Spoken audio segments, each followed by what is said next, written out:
And the next person on our list is Steve North. Steve North! He's a man.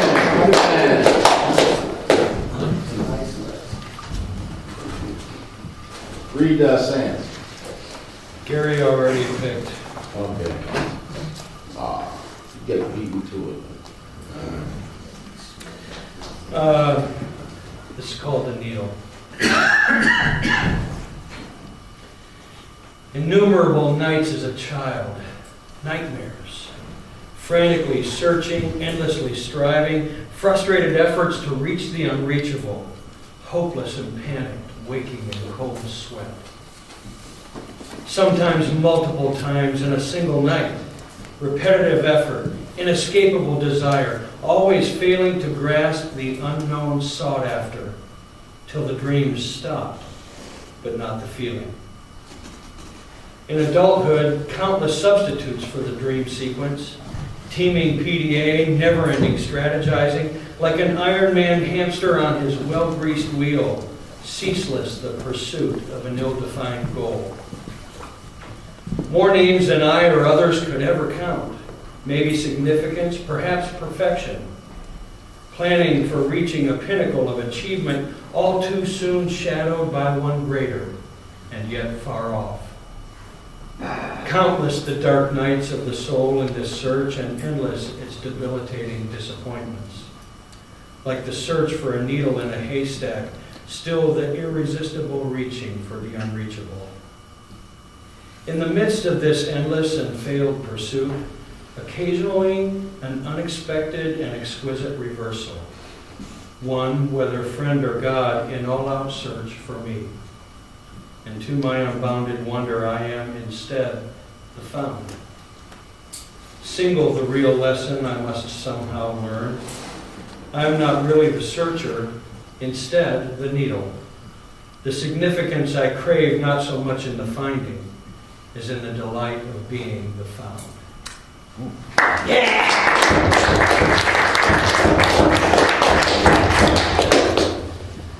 This is called Space.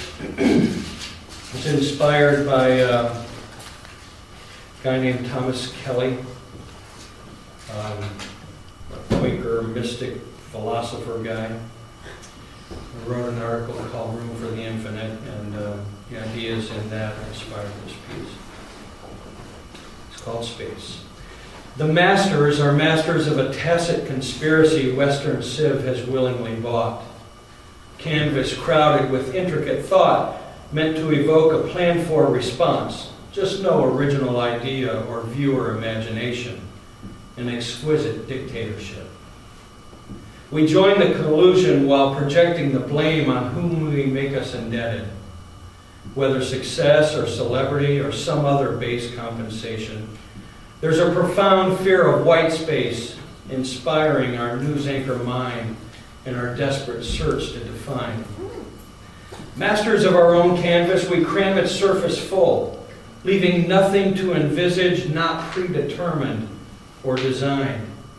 Choosing certainty over freedom and the known instead of adventure, we surrender what we dream of to a despotic status quo. It ought not be this way, nor was it intended that beings meant for the unbounded would abdicate the habitat naturally fit for our essence. And our collective restlessness belies the claim that we prefer a life without the mystery.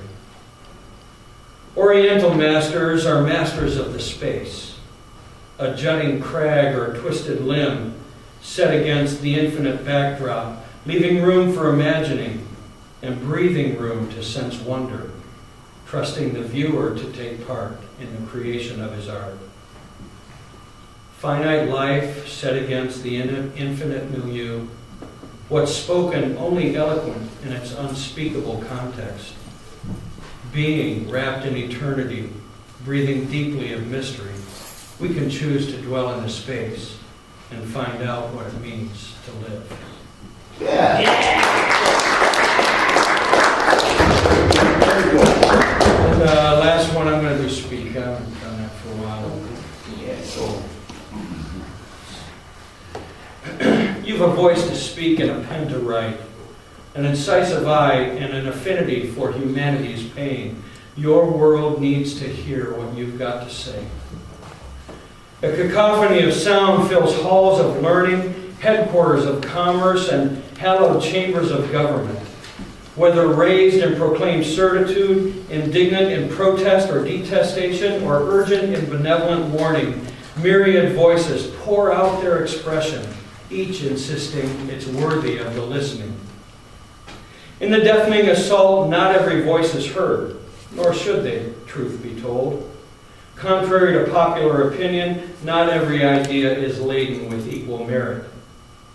Don't be swayed by the prevailing winds, but instead press on to the destination of what's real, deep, unjust, and painful, and speak to these things that matter most. Don't measure success by the moment's applause. Instead, the look back, which alone can reveal the credence of the real hearing you won.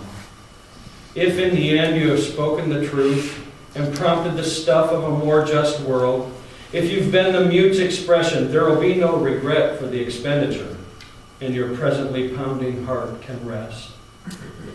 You've a voice to speak and a pen to write, an incisive eye and an affinity for humanity's pain. Your world waits to hear what you've got to say. Yeah. Poetry is true. Steve Morris opens up his house to dinner the first Saturday of every month. Yeah. This Saturday over in Robinwood. Starting at 5:30. Don't miss it. Starting at Italiano. 5:30, don't miss it. The Italian team.